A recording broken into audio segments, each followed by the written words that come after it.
यकीन करना मुश्किल है कि ये फिल्म 12 साल पहले रिलीज हुई थी। मेरे सामने वाला चमगादड़ मुंह में केला लिए एक सुअर के बाड़े में उड़ गया। खाते ही केले का एक छोटा टुकड़ा जमीन पर गिर गया। केला खा चुके एक सुअर के बच्चे को चुनकर एक रेस्टोरेंट में ले जाया गया, जहां रसोइये ने खुद उस बच्चे को तैयार किया। ये जानकर कि एक मेहमान उससे मिलना चाहता है, उसने लापरवाही से अपने एप्रन पर हाथ पोंछे, लॉबी में गया, मेहमान के साथ तस्वीरें खिंचवाई और शारीरिक संबंध बनाने लगा। रात के खाने के बाद महिला कसीनो गई, लेकिन उसके बगल में बैठे जापानी आदमी ने उसे शर्त लगाने से पहले फूंक मारने को कहा। महिला धमाके के साथ लौटी, अपना फोन ले जाना भूल गई। उसके बगल में बैठी यूक्रेनी सुंदरी ने उसे प्यार से फोन दिया। उसके जाने के बाद एक वेटर ने उसका इस्तेमाल किया हुआ वाइन ग्लास ले लिया। घर पहुंचते ही महिला ने सबसे पहले अपने बेटे को गले लगाया। अगले दिन लड़के को बुखार हो गया। जब तक उसके पिता अपने बेटे को स्कूल से लेने आए, उसकी पत्नी जो पहले से ही थकी हुई थी बेहोश हो गई और उसे ऐंठन होने लगी। हालांकि उसे अस्पताल ले जाया गया, लेकिन उसके बेटे की घर पर ही उन्हीं लक्षणों के कारण मृत्यु हो गई। इस बीच यूक्रेनी सुंदरी भी अस्वस्थ महसूस करने लगी और उसने अपना साक्षात्कार कार्यक्रम छोड़कर टैक्सी से होटल वापस लौट गई। जब तक सफाई कर्मचारियों ने उसे देखा, तब तक उसकी मृत्यु हो चुकी थी। बस में सवार जापानी व्यक्ति को चक्कर आने लगा, वो बेहोश हो गया। इस दृश्य को देखने वाले यात्री तस्वीरें लेने और उन्हें ऑनलाइन पोस्ट करने के लिए इकट्ठा हो गए। इस बीच वेट्रेस बेहोश होने लगी और अंततः एक कार दुर्घटना में उसकी मृत्यु हो गई।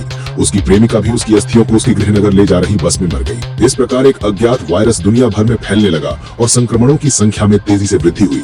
मौतों में वृद्धि के साथ वायरस ने अंततः संबंधित अधिकारियों का ध्यान आकर्षित किया। रोगियों के मस्तिष्क के ऊतकों का विश्लेषण करने के बाद शोधकर्ताओं ने पाया कि ये वायरस पहले कभी नहीं देखा गया था और इसकी मृत्यु दर बहुत अधिक थी। ये वायरस केवल सांस लेने और संपर्क के माध्यम से फैल सकता है। कुछ ही दिनों में 89,000 मामले दर्ज किए गए थे। इसकी अत्यधिक उच्च प्रजनन दर को देखते हुए अगर इसे नियंत्रित नहीं किया गया तो ये वायरस एक महीने के भीतर दुनिया भर में 1 अरब लोगों को संक्रमित कर सकता है। ऐसा होने से रोकने के लिए स्वास्थ्य मंत्रालय ने संक्रमित रोगियों के केंद्रीय उपचार के लिए अस्थायी अस्पताल स्थापित किए और संक्रमित लोगों के निकट संपर्क वाले लोगों को क्वारंटाइन किया गया। लोगों की आवाजाही रोकने के लिए सभी स्कूलों ने कक्षाएं स्थगित कर दी। सेना ने शहरों से बाहर निकलने के रास्ते बंद कर दिए और सरकार ने जनता से घर पर रहने और बाहरी लोगों के संपर्क से बचने का आग्रह किया। इस दौरान एक लोकप्रिय ऑनलाइन ब्लॉगर ने दवा कंपनियों के साथ सांठगांठ की।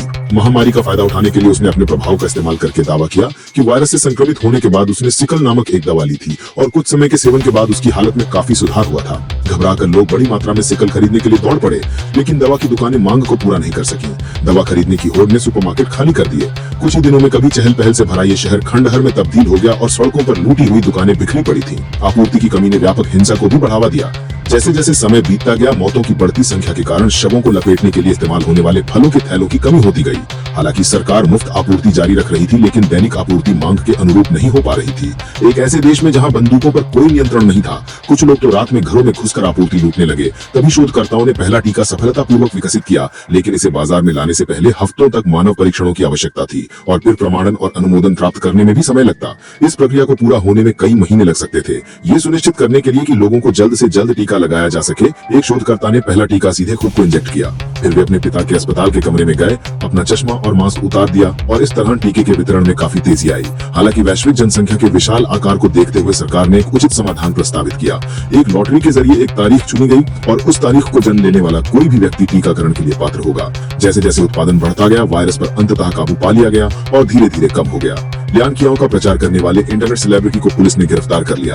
अस्पताल में जांच के बाद पता चला कि उसे कभी वायरस का संक्रमण हुआ ही नहीं था। उसकी हरकतें सिर्फ मुनाफे के लिए थीं। अंततः हेल्थ मिनिस्ट्री ने पाया कि इस महामारी का स्रोत जंगलों के व्यापक विनाश में था, जिसके कारण चमगादड़ों का पलायन हुआ था। एक चमगादड़ जो वायरस लेकर आया था, एक सुअर के फार्म में उड़कर पहुंच गया।